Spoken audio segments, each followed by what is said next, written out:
Welcome, everybody. Welcome back. People are arriving. So glad to see you all. I'm seeing thumbs up. That's a good sign.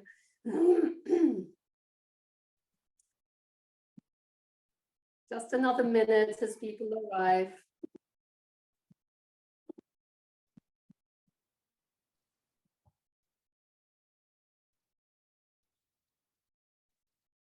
Lovely.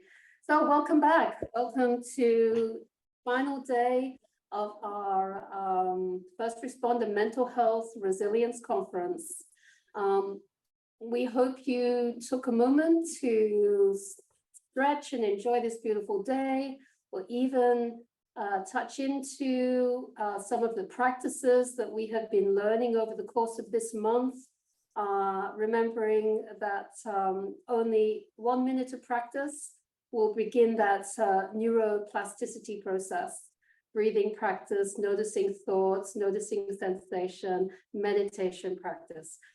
And to build upon those skills today, we're absolutely thrilled and delighted to be presenting our final speaker of the series, Robin Carnes. For our second Drills and Skills workshop presentation. Robin is a certified yoga therapist, certified Qigong flow associate instructor, certified iRest meditation instructor, co-founder of COVID Resilience and Warriors at Ease, all extraordinary resources for our first responder community. Robin will be presenting here on healthy sleep, your #1 resilience skill. And there'll be a 5-minute Q&A towards the end of Robin's presentation. And without further ado, let us warmly welcome Robin Carnes. Hi, Robin. Hello. Hi, Lillian, and hi, everyone. I've actually been with you on this journey through almost every of one of the presentations, and it's been great. And I feel very honored to be the very last one. At the end of the day, we talk about sleep. So here we go. So I first want to say that I am not a medically trained person.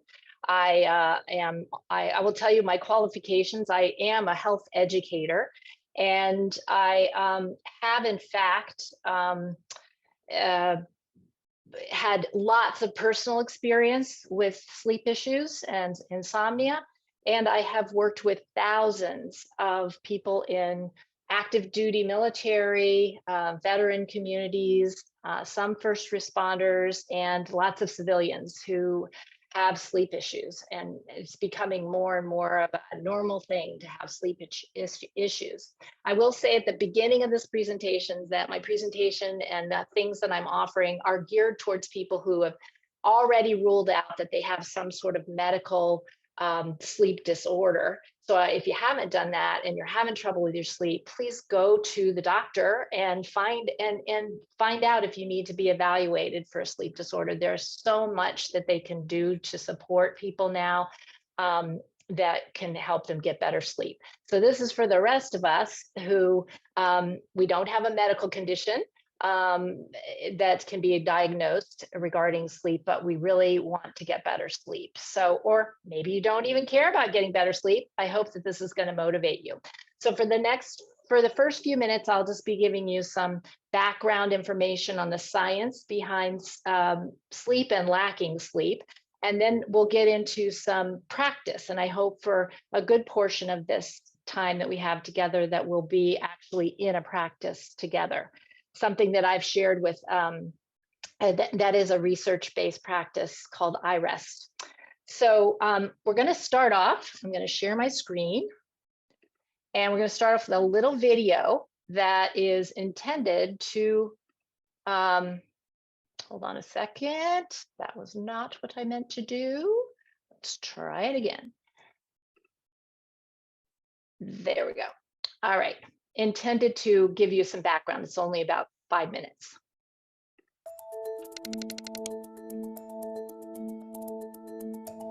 My name is Matthew Walker. I am a professor of neuroscience and psychology at the University of California, Berkeley. and I am the author of the book, Why We Sleep. We certainly know that a lack of sleep will actually prevent your brain from being able to initially make new memories. So it's almost as though without sleep, the memory inbox of the brain shuts down and you can't commit new experiences to memory. So those new incoming informational emails are just bounced and you end up feeling as though you're amnesic. You can't essentially make and create those new memories. We also know that a lack of sleep will lead to an increased development of a toxic protein in the brain that is called beta amyloid, and that is associated with Alzheimer's disease because it is during deep sleep at night when a sewage system within the brain actually kicks into high gear and it starts to wash away this toxic protein, beta amyloid. So if you're not getting enough sleep each and every night, more of that Alzheimer's related protein will build up. The more protein that builds up, the greater your risk of going on to develop dementia in later life. What are the effects of sleep deprivation on the body? Well, there are many different effects. Firstly, we know that sleep deprivation affects the reproductive system. We know that men who are sleeping just 5 to 6 hours a night have a level of testosterone which is that of someone 10 years their senior. So a lack of sleep will age you by almost a decade in terms of that aspect of virility and wellness. We also know that a lack of sleep impacts your immune system. So after just one night of 4 to 5 hours of sleep, there is a 70% reduction in critical anti-cancer fighting immune cells called natural killer cells. And that's the reason that we know that short sleep duration predicts your risk for developing numerous forms of cancer. And that list currently includes cancer of the bowel, cancer of the prostate, as well as cancer of the breast. In fact, the link between a lack of sleep and cancer is now so strong that recently the World Health Organization decided to classify any form of nighttime shift work as a probable carcinogen. So in other words, jobs that may induce cancer because of a disruption of your sleep-wake rhythms. We also know that a lack of sleep impacts your cardiovascular system because it is during deep sleep at night that you receive this most wonderful form of effectively blood pressure medication. Your heart rate drops, your blood pressure goes down. If you're not getting sufficient sleep, you're not getting that reboot of the cardiovascular system. So your blood pressure rises. You have, if you're getting 6 hours of sleep or less, a 200% increased risk of having a fatal heart attack or a stroke in your lifetime. There is a global experiment that is performed on 1.6 billion people twice a year, and it's called daylight savings time. And we know that in the spring, when we lose 1 hour of sleep, we see a subsequent 24% increase in heart attacks the following day. Another question perhaps is, what is the recycle rate of a human being? How long can we actually last without sleep before we start to see declines in your brain function or even impairments within your body? And the answer seems to be about 16 hours of wakefulness. Once you get past 16 hours of being awake, that's when we start to see mental deterioration and physiological deterioration in the body. We know that after you've been awake for 19 or 20 hours, your mental capacity is so impaired that you would be as deficient as someone who is legally drunk behind the wheel of a car. So if you were to ask me what is the recycle rate of a human being, it does seem to be about 16 hours, and we need about 8 hours of sleep to repair the damage of wakefulness. Wakefulness essentially is low-level brain damage. Okay, so let's take a moment and just process that. I show that video not to scare people, but to, this information is not widely out there. And the reason, and I think part of the reason is because we live in a culture that, to say it undervalues sleep is way understating it. It actually is a, sleep is for wimps kind of culture. And very, very much devalues the importance of sleep. So I hope that I've got your attention, and I have a lot of good news for you about things that we can do to increase the quality and quantity of our sleep. So I hope also that you heard that like sleep is essential. That's why I call it the #1 resilience tool or skill. If we're not getting enough sleep, our brain is basically like soaking in sewage, according to the video you just saw. And we're not having the opportunity to learn from our experiences in life and adapt to what happens to us. We could just keep making the same mistakes over and over again without even realizing it. That's one of the reasons that is so important to get sleep, is learning the ability to adapt. That is resilience. So let me go back to sharing my screen for a moment. And here we go. Now, can you guys see me? For some reason, I can't see me, and also I can't move this slide forward. Robin, I see you in the far You do? corner. Okay. Yeah. Yep. I don't know why it's not letting me move my slide forward. Okay, so what I'm going to do is stop share, go to, well, I'm not sure what I'm going to do. Maybe I'll just speak to you like human to human, because I don't seem to get to that to work. Sorry about that. Okay. Because I couldn't get that slide to progress. All right, so the quantity and quality of our sleep is dependent on how our nervous system is functioning at any given time.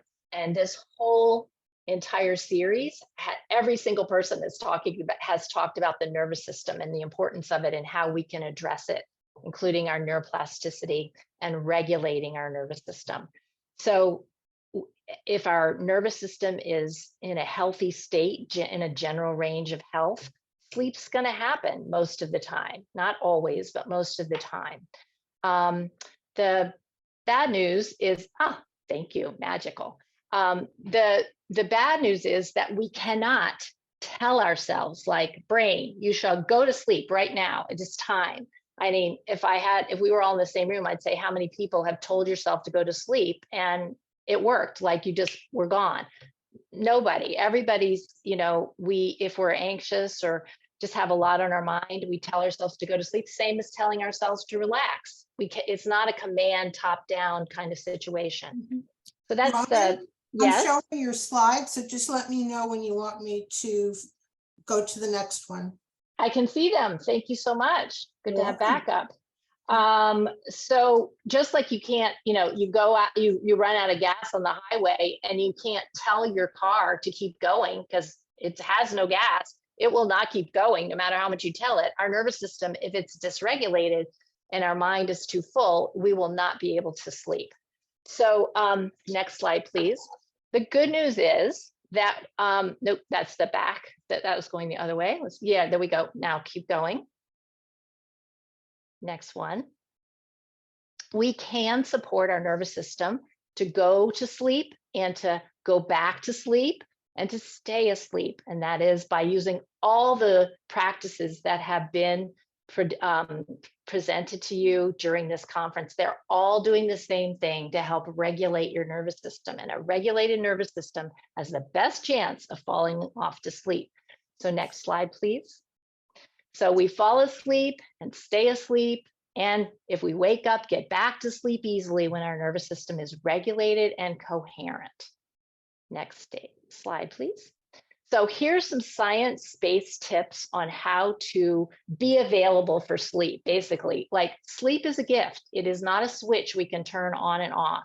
It is a gift. It arrives to us or it doesn't, but we could be available to have it happen to us. And here's some, besides in general having a healthy nervous system, here's some more tips. So next slide, please. Keep your schedule regular. So our nervous systems and our bodies in general, like a a regular, predictable schedule. They like to go to bed at the same time and be available for sleep and wake up at the same time. And when we do that, we are much more likely to have, our body, just our regular rhythm stay intact. So keeping it regular is a science-based tip.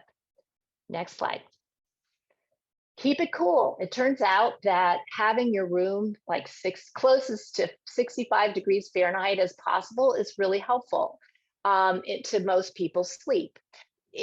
A little more on temperature. Keep your feet nice and warm, your feet, legs nice and warm. In traditional Chinese medicine, they actually suggest you soak your feet in warm water before you go to bed, but your head and shoulders need to be nice and cool while you sleep. So going to bed with warm feet and staying warm feet is very helpful.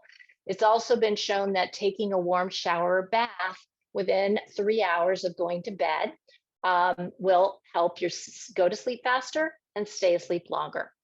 Next slide, please. Keep it dark. So our biology was not made for electric lighting. We haven't caught up yet. Our nervous system isn't used to having lighting after the sun goes down, and it actually does really interfere with our sleep.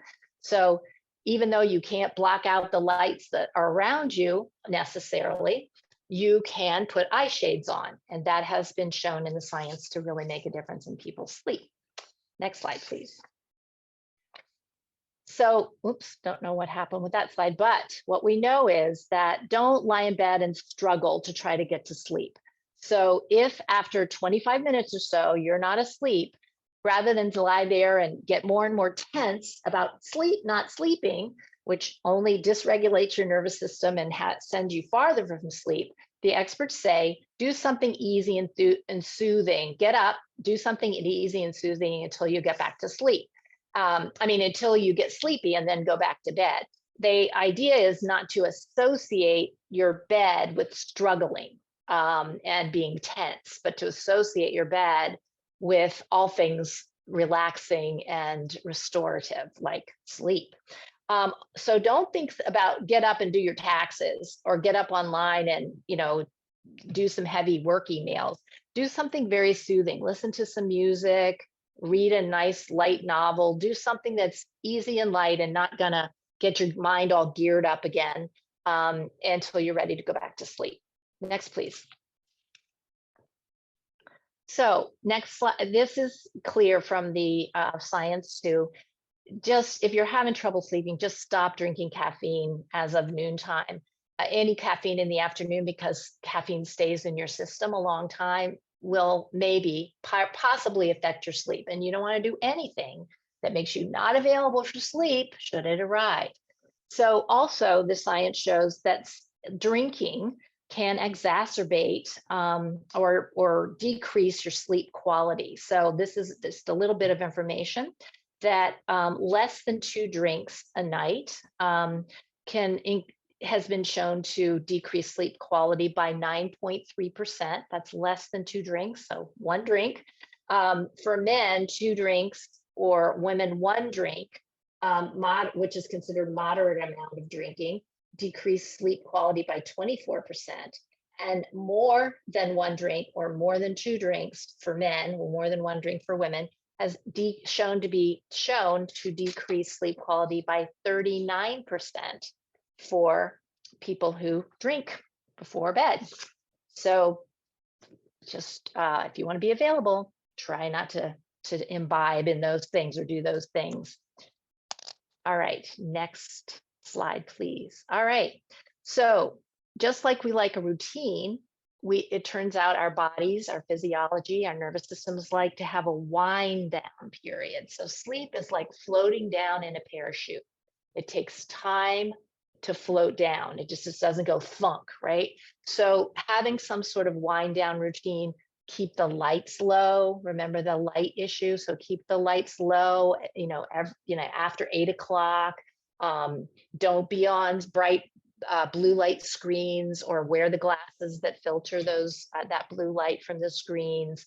Do something that's kind of easing you into sleep, just like you would with a child. You wouldn't give them a lot of sugar and start running around the house screaming and yelling with them or tickling them wildly right before sleep, because That's going to have them have a hard time like floating down towards sleep. You do kind of quiet things. So having that regular routine is very helpful. All right, so let's just pause here for a second. And let me go into before I go into the next slide and the next tip. So I want to go into something that I've used with thousands and thousands of people as I've try to help them sleep better, and they report that they have. And that is thinking of our attention being kind of like a dog.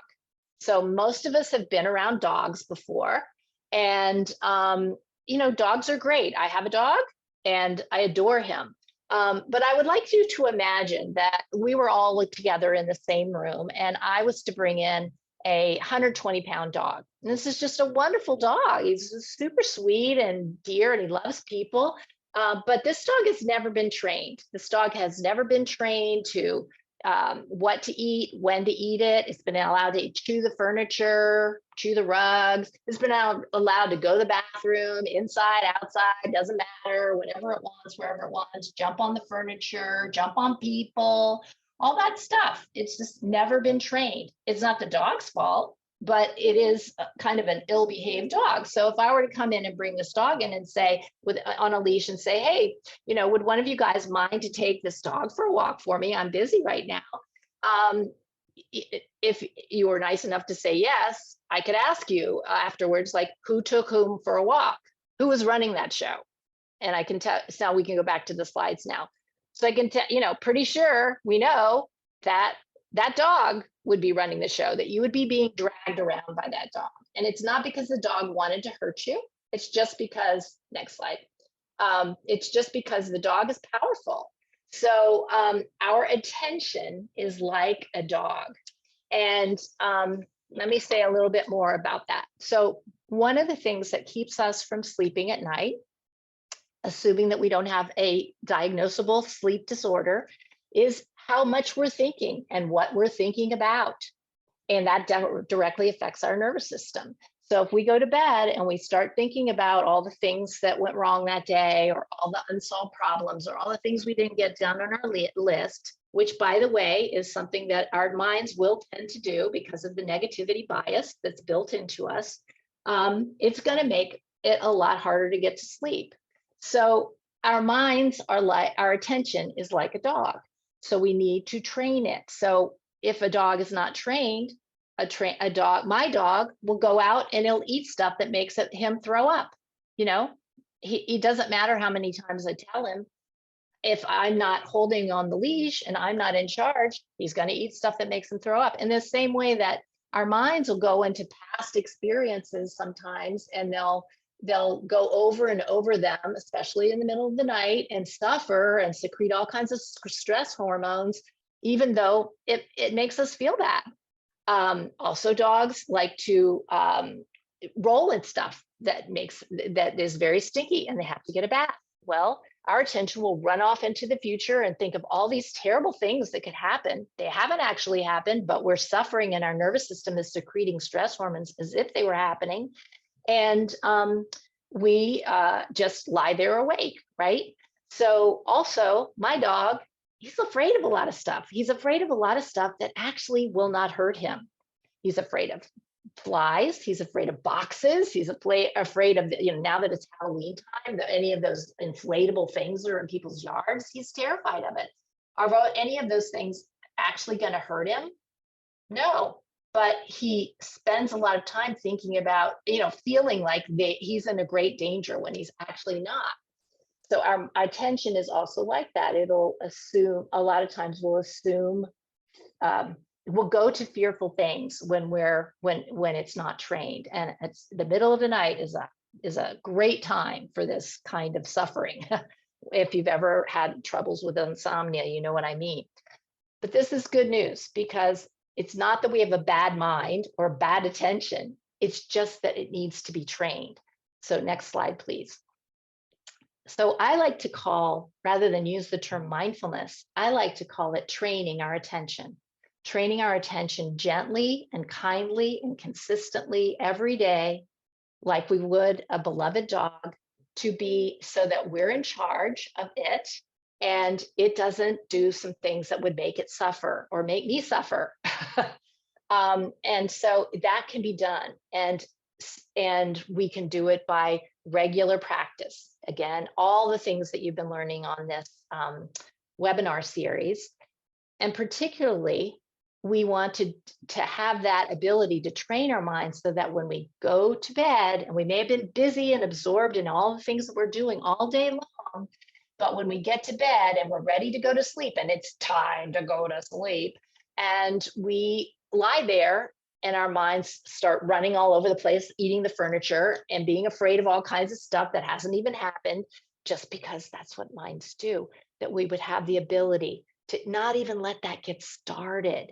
We just know as soon as we get in bed, we start training our attention and working with our attention to settle down. It's like giving your dog a bone to chew on. It's going to be really absorbed for a while if you give it a practice as soon as you lie down. Okay, so next slide, please.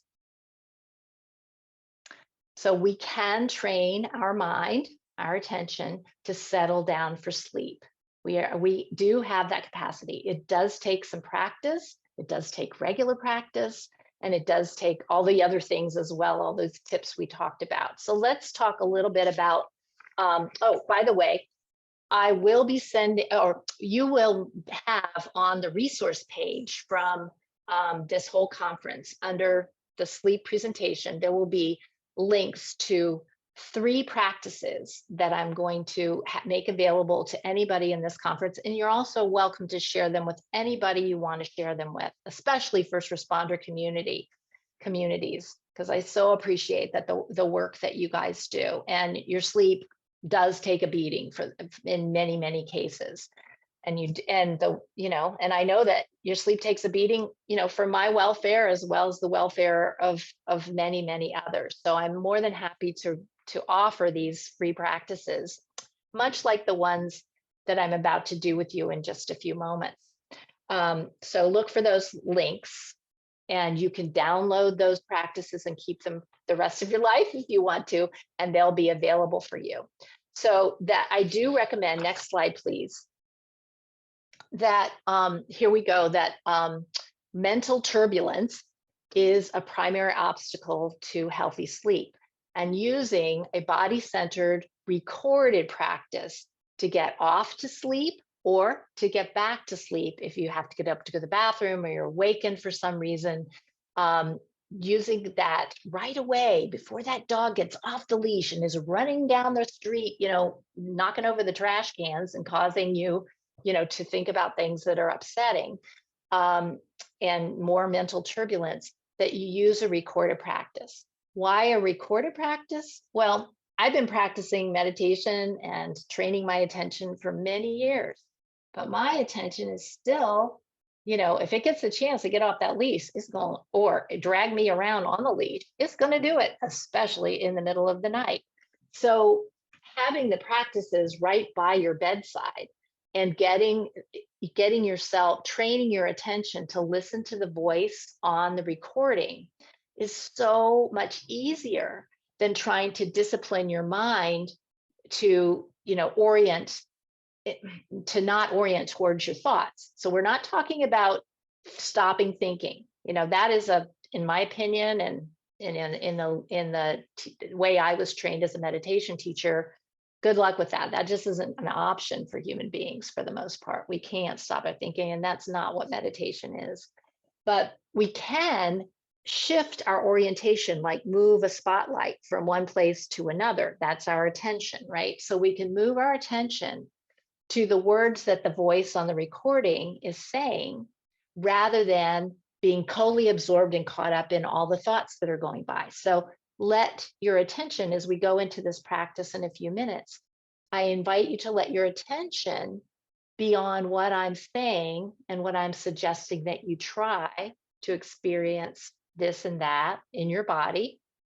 And whenever you notice your dog is like pulling you off on the lead, on a wild goose chase again, just very gently say, here we go, right here, right now. We're going to be right here listening to this practice and listening to this woman's voice and following these suggestions that she makes. And that little practice of like noticing that the dog is about to pull you off and, you know, run you into something that you don't want to run into and make your mind go worrying away and keep you from sleeping, that you, as soon as you notice your attention's wandered off from the voice on the recording, or in this case today, my voice, you just gently bring it back like you would a little puppy you were training, like, ah, no, come over here. We're not going to do that right now. Right now, we're going to listen to this lady's voice.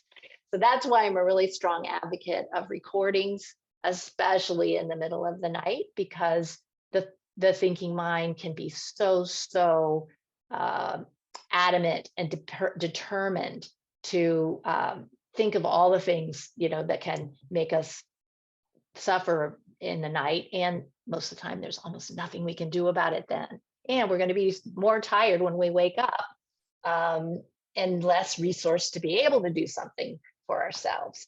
So, so I'd like to move into a practice now for about the next 20 minutes or so. Let me just see if there's any questions before I go into that practice. Hopefully you're following me on this rough analogy of our attention being like a dog.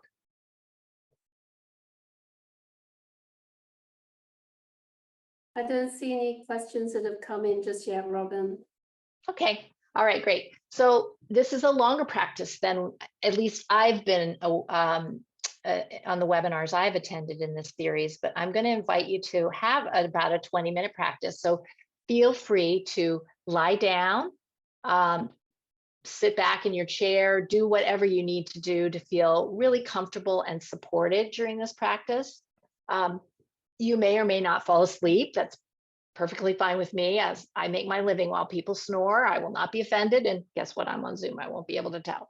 But I have been in many rooms of many loudly snoring people who thanked me from their bottom of their heart, saying that, you know, when I was working at Walter Reed, there were people there in this program that I worked in as one of the healthcare givers that hadn't slept more than 2 or 3 hours a night in years because of their military service.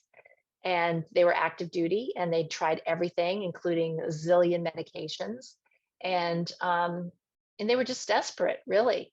And within a few days of doing the practice I'm about to share with you, which is called iRest, and it was developed for people who are in the military or in a military-like job, they told me they were starting to be able to sleep 5, 6, 7, 8 hours a night.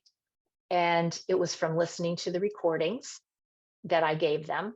And when they were going to sleep, and if they were to wake up, listening to them to help themselves get back to sleep. So I'm gonna, at the end of my presentation, there's a website, iRest.org, that you can look at the research if you're interested and find out more about iRest. It's a wonderful practice. I taught Qigong, yoga, and this iRest practice at Walter Reed for 6 years. And they loved all of it, even though when they came in, they were very skeptical. But the thing that they took with them and said was most impactful was iRest. So let's go into it. So get yourself comfortable. Please do the practice. One of my favorite sayings is, wisdom is a rumor till it lives in our muscles. So it's not good enough that we know sleep is good for us. We need to practice the skills, right? And really make a priority of getting sleep. So I'm going to lead us through this 20-minute practice. It'll just be my voice. Whenever your attention wanders off like a dog, you just gently pull the leash back, nice and easy. That's the nature of attention, to do that. And you be gentle with yourself and come back to what I'm saying. You don't need to try to make yourself relax. We cannot make ourselves relax. We cannot command our nervous system to respond, but we can orient our attention on noticing how we feel in different parts of the body, just the way we feel, with a lot of acceptance, right? So we're not going into this to try to change ourselves. We're just going to meet our sensations the way that they are and be as kind and friendly as we can about whatever we notice. And in doing so, most people find that by the end, they do feel actually quite a bit more relaxed, or they may have zoned out and they didn't hear a lot of what I said. Guess what? That is okay too. I don't care if you hear a word of what I say. Your attention is no longer running you off and having you think about things that are going to prevent your sleep or your peace of mind. Okay, so I'm inviting you first to take your hand to your heart, and we'll just practice for a moment that heart breathing that was in the heart math presentation that was so beautiful last week. And we'll just start with a few moments of paying attention to your own heart and breathing in and out of your heart with a lot of kindness, just being, sending some kindness and friendliness to your own good heart. Breathing in and out.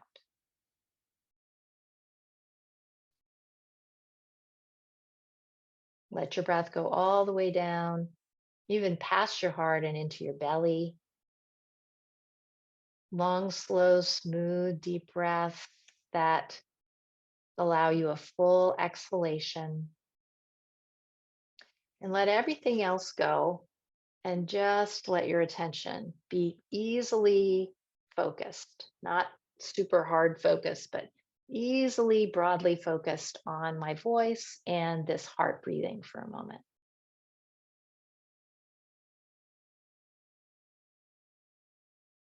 We're going to take just these few minutes to do something kind and caring and scientifically based for our well-being.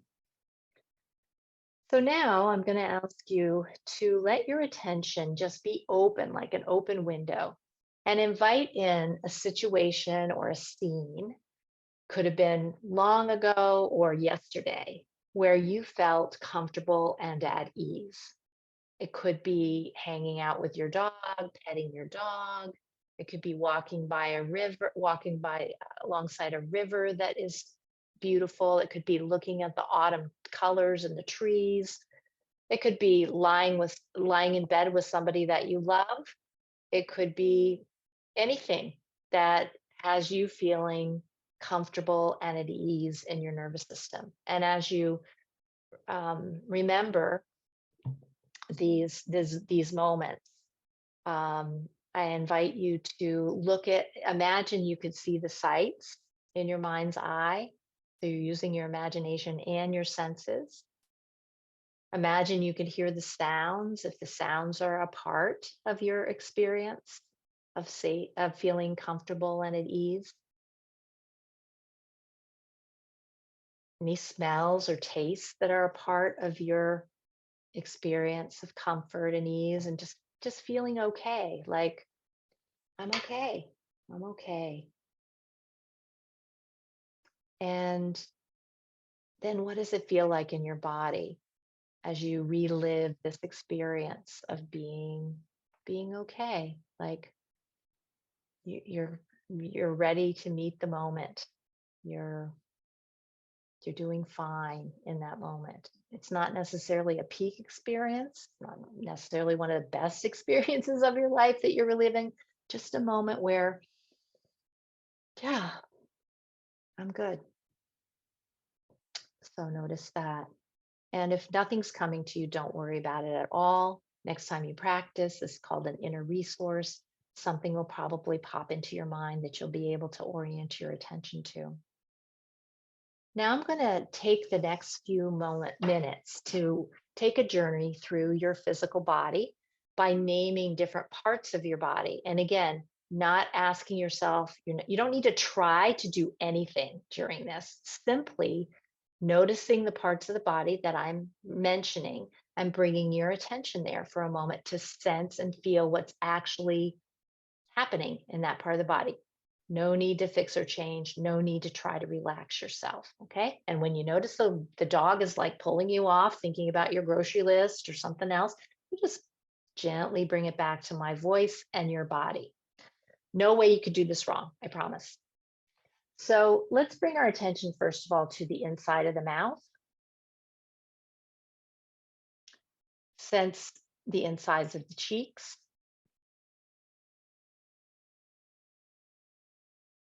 Feel the roof of the mouth.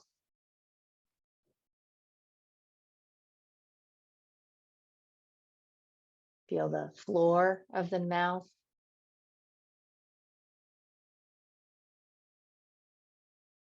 Sense into your teeth and gums.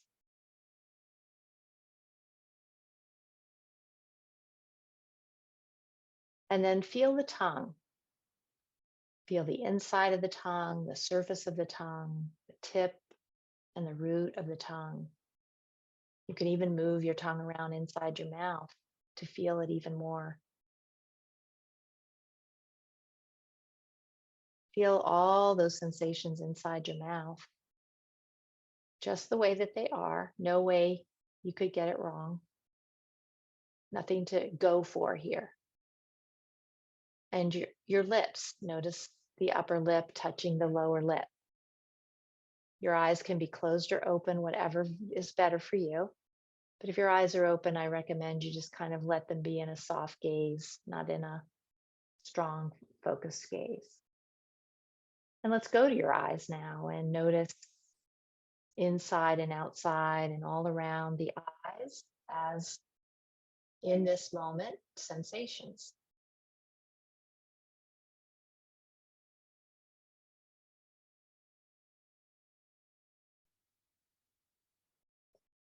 Notice sensations inside your ears, so the openings to the ears, left and right.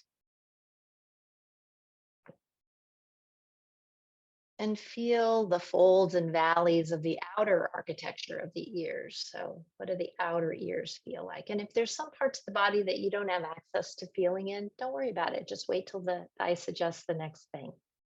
We're just curious and friendly about whatever we notice. And then noticing eyes, ears, mouth, feeling the sensation inside the nostrils as the breath flows in and out.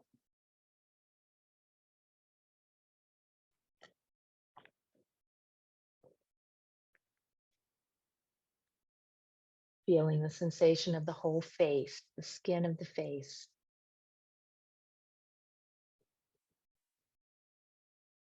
And the scalp. So noticing now the sensations associated with your entire head, face, scalp, maybe even inside the head and the brain. Feeling and sensing your way. So you might see images of the parts of the body that I am naming. That's fine. And then dive underneath that image to what does it feel like right now, that part of the body. This is what we're learning to train our attention to. And sensing inside the neck and the throat.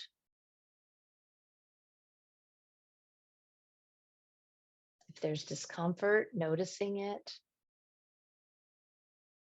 Left shoulder and right shoulder. Feeling your way. Left upper arm and right upper arm. Only this. Just let your little dog of attention just be paying attention to your left elbow and your right elbow. How does it feel right now? The lower left arm, the lower right arm.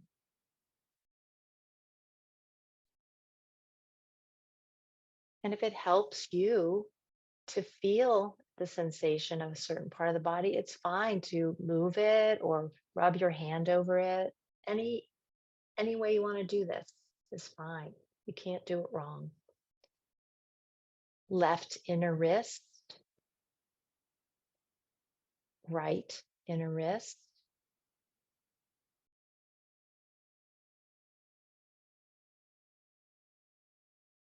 The back of the left hand, the back of the right hand, the fingers of the left hand, the fingers of the right hand,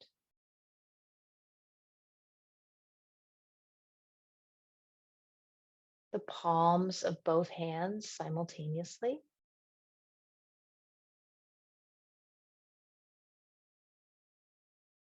both hands, fingers, thumb,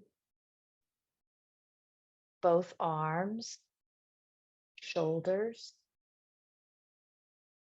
fully absorbing your attention.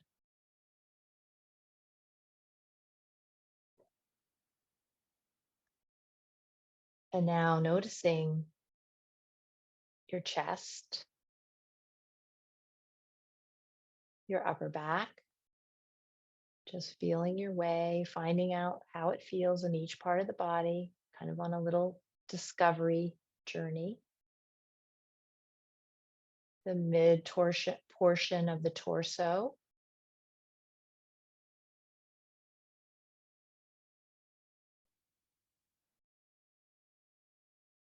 down to the belly and lower back.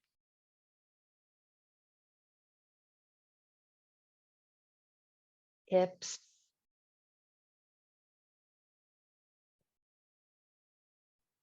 left thigh, right thigh.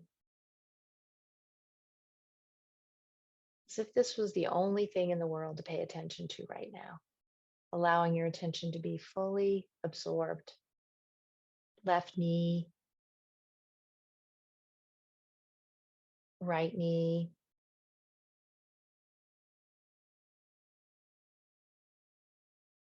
left lower leg, right lower leg, left ankle, right ankle. Feel the top of the left foot.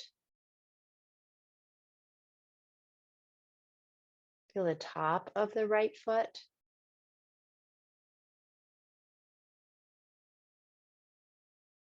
Feel the soles of both feet simultaneously, arches, heels.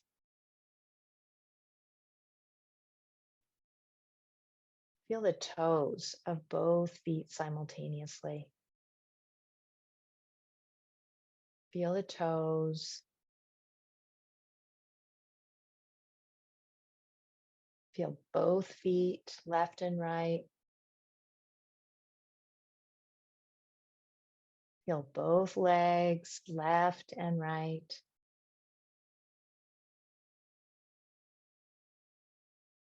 And now sense the whole body at once. Sense the whole body at the same time. It has to be kind of an open focus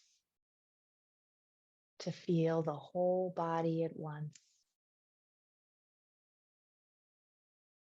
You might even be able to feel every single cell full of sensation, inside, outside.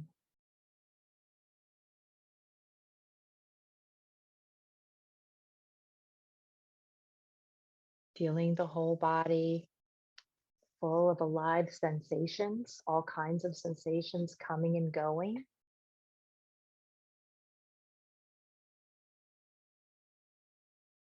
And then just slightly reorient your attention, like turning a light slightly in another direction, and notice what it feels like to be feeling all of this.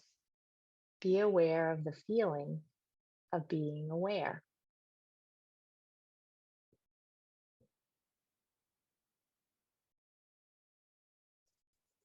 Be aware of the feeling of being aware itself. How that doesn't change, even though these body sensations are constantly coming and going and changing.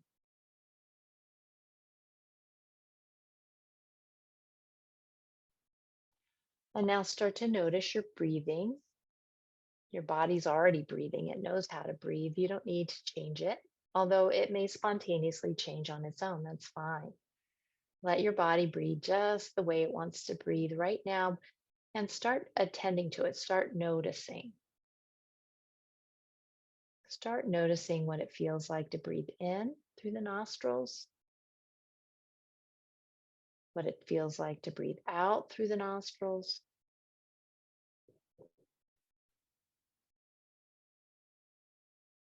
Notice how your chest and lungs slightly expand when you inhale and slightly contract when you exhale. Not something you need to do, it's already happening. Your body is already being breathed for you. You're just noticing what it feels like. And let your attention come all the way down to your belly. And see if you notice any slight expansion on your inhale, maybe a slight lift in your belly and slight contraction on your exhale. And we're going to count the breaths backwards for a few moments.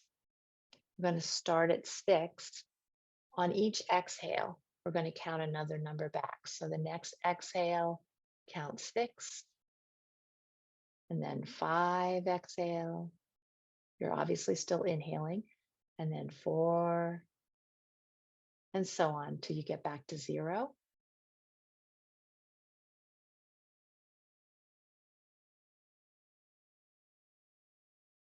If attention wanders off, you know what to do. Just gently bring it back and start at 6 again.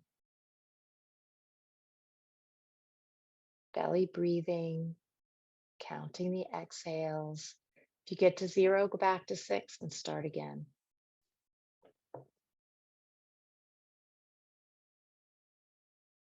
Easy focus. Nothing at stake here. Just seeing what happens as we breathe and count backwards.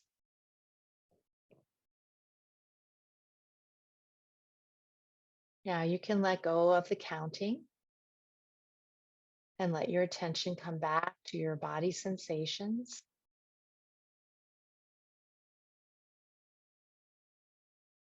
Feeling your feet on the ground if they're on the ground, or your back on a bed or couch if you're lying down. Noticing your body breathing. Being aware that thoughts may be coming and going in the background, and you keep training your attention by gently orienting your attention to my voice over and over again. This is what mindfulness is. It's nothing glamorous. It's just this simple practice of learning to have your attention where you want it to be so it can support you.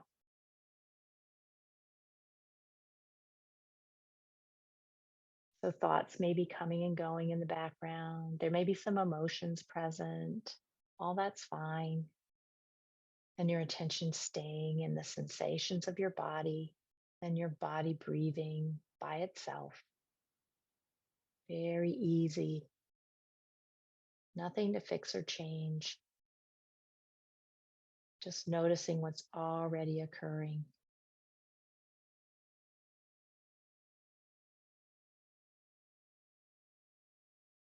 And as we begin to close this short practice up, I'm going to invite you once again to touch into that moment, if you were able to locate one, a moment where you felt comfortable at ease. Notice again what it feels like in your body to be comfortable and at ease with your attention in the present moment.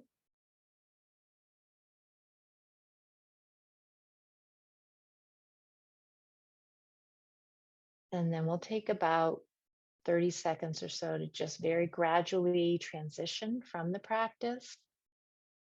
Thank you for being willing to try that little 20-minute experiment. And in a few moments, I'll ask you to put it either to just put in the chat what you noticed. Good, bad, or ugly. Everybody's going to respond to different practices differently, even if they're research-based. So however you noticed your mind and body responding, we're interested in that. There's no wrong answer.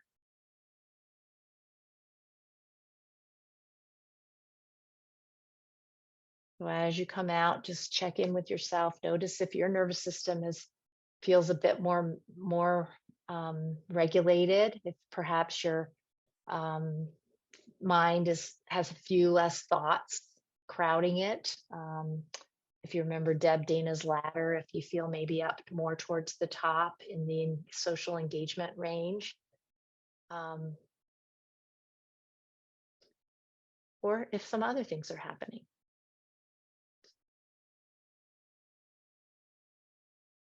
Each time we practice, it's a little mini experiment because we've never been alive in this moment before. So we get to be with ourselves and soothe ourselves so that we can sleep better. All right. Let's see what I see here. The loud pulse in my body completely calmed down and became balanced. Any other comments about what you noticed?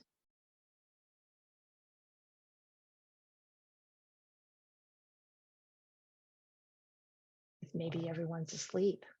Robin, Yeah. Robin, one participant wrote, "I'm yawning." Yawning, yes. It's okay. It's a good thing. Means we're moving up to the top of the ladder when we yawn. We're shifting states.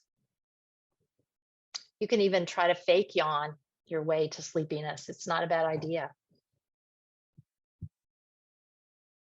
So we have about 5 minutes or 3 minutes, I guess, for questions or comments, and you're more than welcome. The practice that will be up on the resources page is 50 minutes long, and you could set it up on a playlist so it just plays all night long into your ear.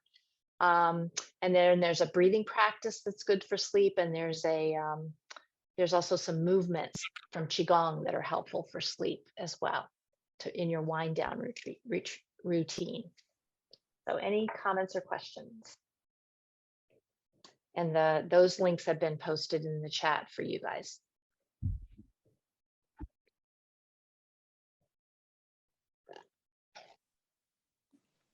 So I tried to make this as practical as possible, because again, knowing the information really doesn't, in some ways, just knowing the information can make it worse because you know how bad it is for you not to sleep.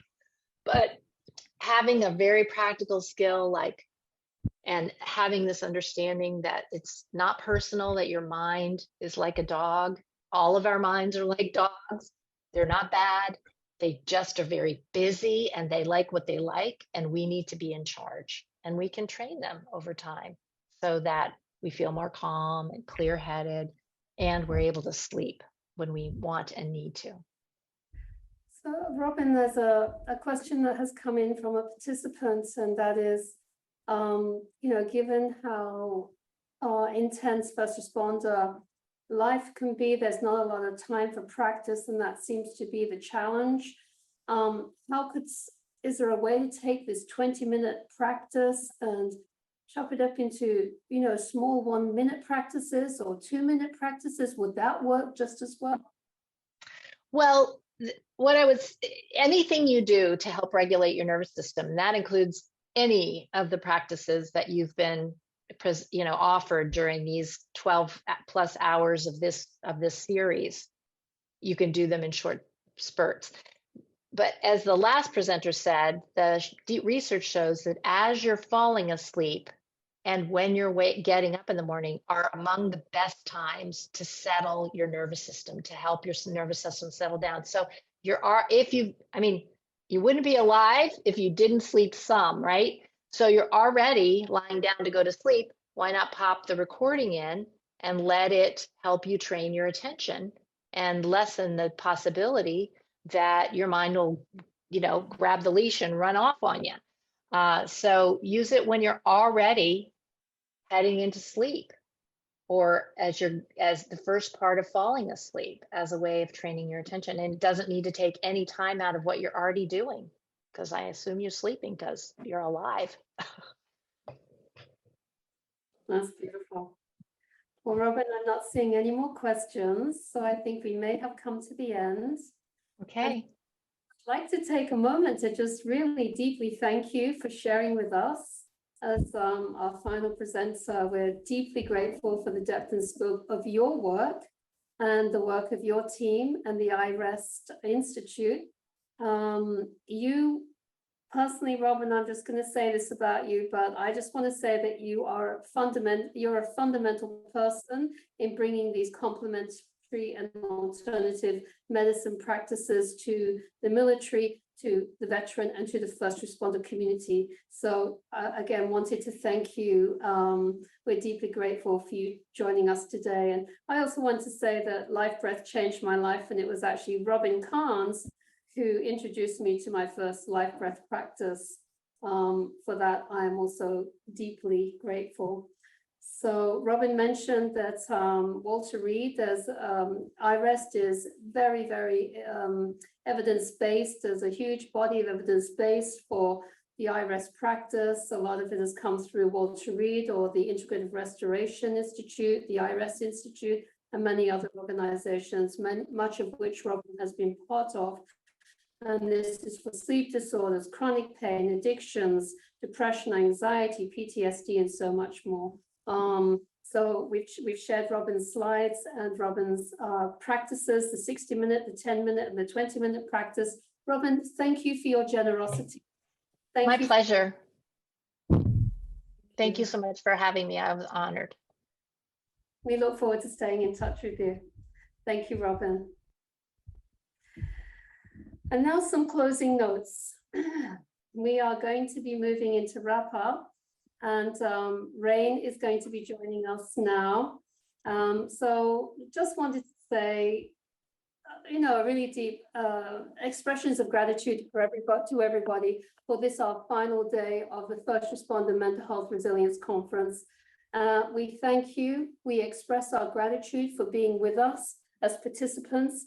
We're deeply grateful for the featured speakers and the Drills and Skills Workshop presenters that joined us and generously shared their resources and their expertise with us throughout this conference series. We also would like to thank our tech people, Jackie, Rachel, and Ira, without whom this conference would not have been possible. We're also deeply thankful to the Western Region Homeland Security Advisory Council for their vision and support of mental health resilience strategies and trainings for our Western Massachusetts first responders. And a very, very deep thank you goes to Western Region Homeland Security Advisory Council Project Manager and Co-Moderator, Rain Brown, for her dedication to the First Responder Mental Health Resilience Project, her vision, bringing these much needed strategies and training resources to the Western Massachusetts first responder community and population. Rain does so much work in this area, and we're deeply grateful. I'm grateful to have had the opportunity to work together with Rain on this project.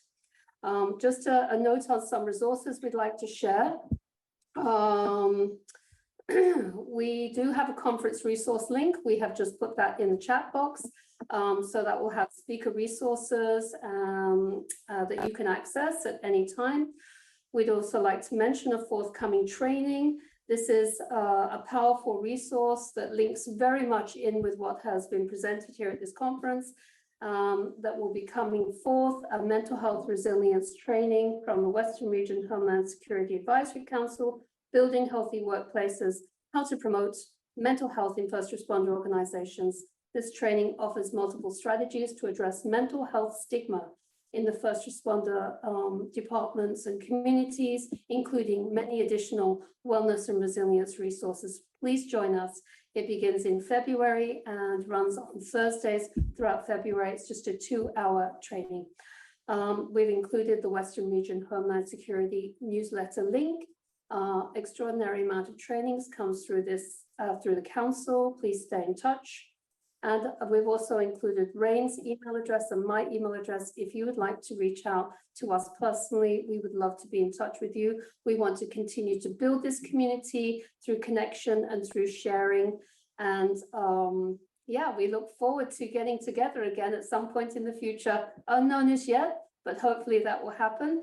And now we'd like to just stay. Rain and I are going to stay for the next 15 minutes, and over to Rain for a few final words.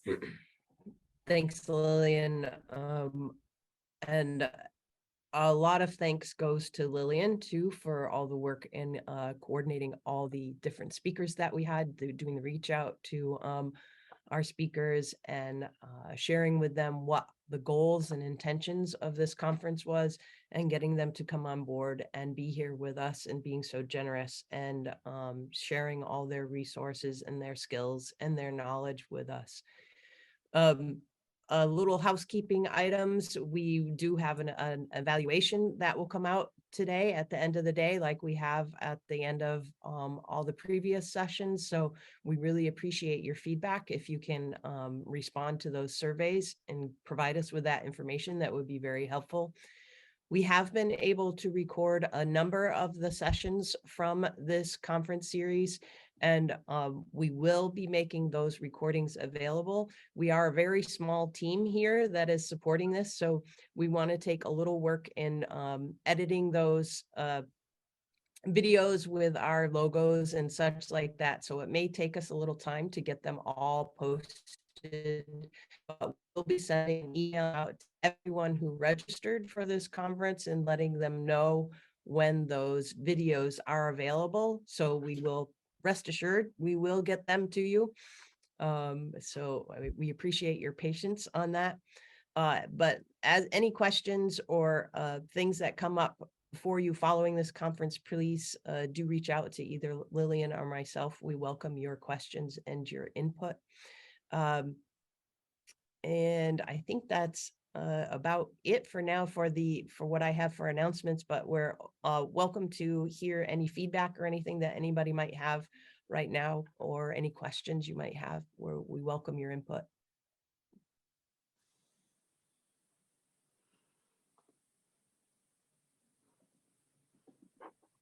Thanks, Rain. Bye, Pam.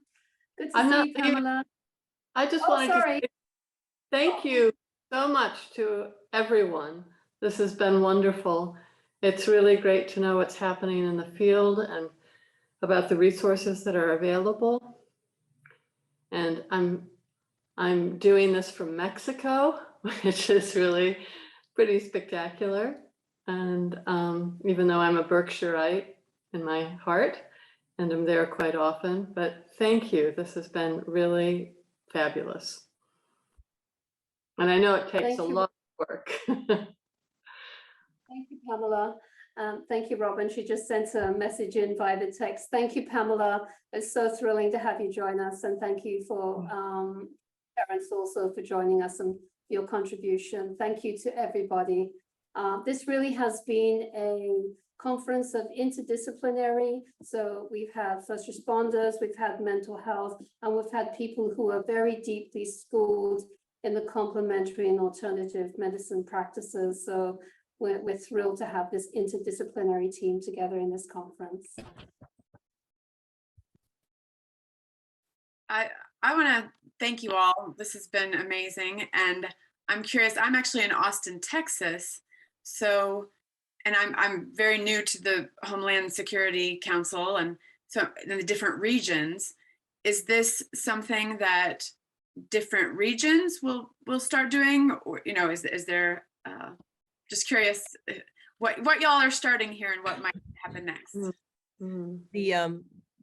The way this is the Western region from Massachusetts is the Homeland Security Council. So each state in the nation receives funding from the Department of Homeland Security through what is called the State Homeland Security Program. And then each state manages that money differently. In the state of Massachusetts, although similar for every state, is that 80% of that money needs to go to local departments and 20% can stay with the state. And the way the state of Massachusetts decided to do that is they divided the state into 4 regions. So hence the Western region, Homeland Security Council, Central, Northeast, Southeast, such. And then we have a council of first responders who decide how to spend that money and then engages those projects. I am not aware of any other Homeland Security councils at this time picking up similar projects to this. It's a unique project of the Western Region Homeland Security Advisory Council, and there's some ways in which this council is on the cutting edge of some of their projects and things that they have identified as really important. And this work first started soon after the Orlando nightclub shooting, when so many first responders went in there and the scene was so horrendous. And, that trickled back through many of our first responders hearing about that, hearing about people who had to deal with those types of situations. And we started to talk about that as, what can we do for resources for our first responders? And this project has been coming from that. So our hope is that, other departments like your department and Austin, you learn about what we're doing, and anything that we create, the Western Region Homeland Security Advisory Council creates, because it's created with federal funds, it's available to anybody who wants it. We will share whatever we have. And similar to what we gained from when we discovered what the British Columbia first responder mental health folks are doing. That's where the building healthy leadership training that we are offering in February, that came all from the British Columbia folks who so generously shared everything that they did. Lillian, maybe you can grab their link and put it into the chat there while I'm talking. So Noel, you'd be welcome to come join us in our February session. Please do join in, or if you have other folks from your department who are joining in. I know that there are people here from well outside the Western region of Massachusetts from other disciplines, but please do join us for that leadership training, because who knows where that would lead then for you and your departments. It's something that could be brought to you. So if you want to learn about our story, or if there's anything we can do to help you champion a similar project in your department, let us know. When you heard from Chief Wynn this morning, his story is very powerful. Chief Gunderson, a couple sessions ago, her story was very powerful. Lieutenant Colonel Tom Grady, he's very much a champion. So we have strong champions here that we've been cultivating, and I know that they would be willing to speak to any group that you might have to help get something rolling in your department. Thank you so much. You're welcome.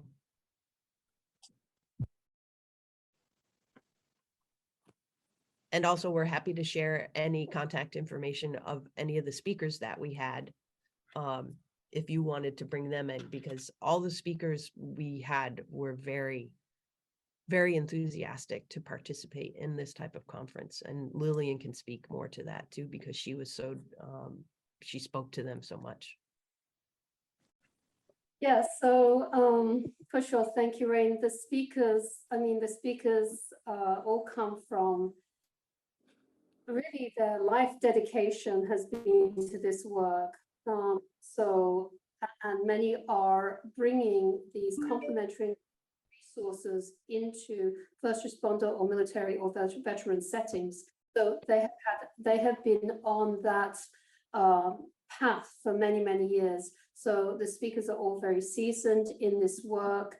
They're very familiar with what the barriers would be in terms of bringing strategies and practices to prevent or heal and integrate psychological stress injury into communities like first responder communities. So they're just extremely skilled. So they're coming at it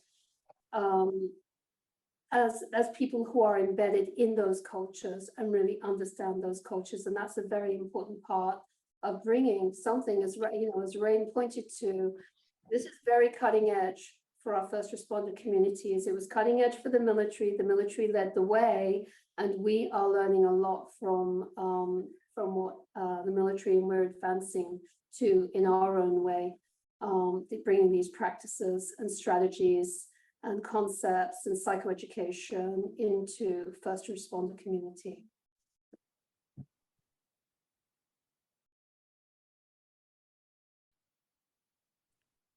Yep. Yes, exciting. I mean, we're very excited to have this opportunity. There's been some very nice thank yous that have come in. People are excited to bring this work into their own communities, and so this is a community, as we've said, of learning and sharing across disciplines. So we can really kind of make, as Tom mentioned, those paradigm shifts that are so essential for people who work in high stress or high stakes environments. It doesn't need to be, suck it up, buttercup. We're way beyond that now. It really is, okay, how do we notice, as Robin was teaching us, how do we notice where my level is, and what practices can I bring into my mind body right now, or to help my peers, but the self comes first. So that's a big paradigm shift, how to take care of the self first.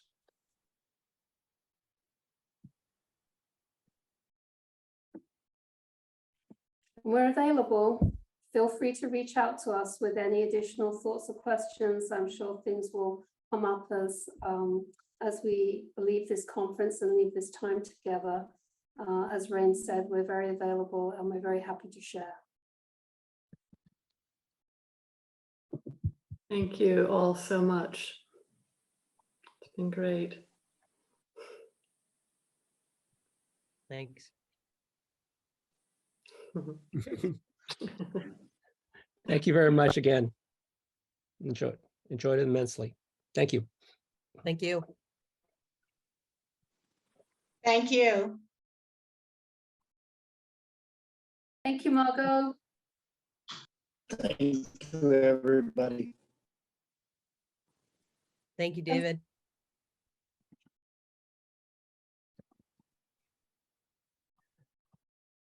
All right, everyone. I think it's time to release us all to go upon our days. And we Yes. really appreciate you being here. And we look forward to seeing you again sometime. Thank you.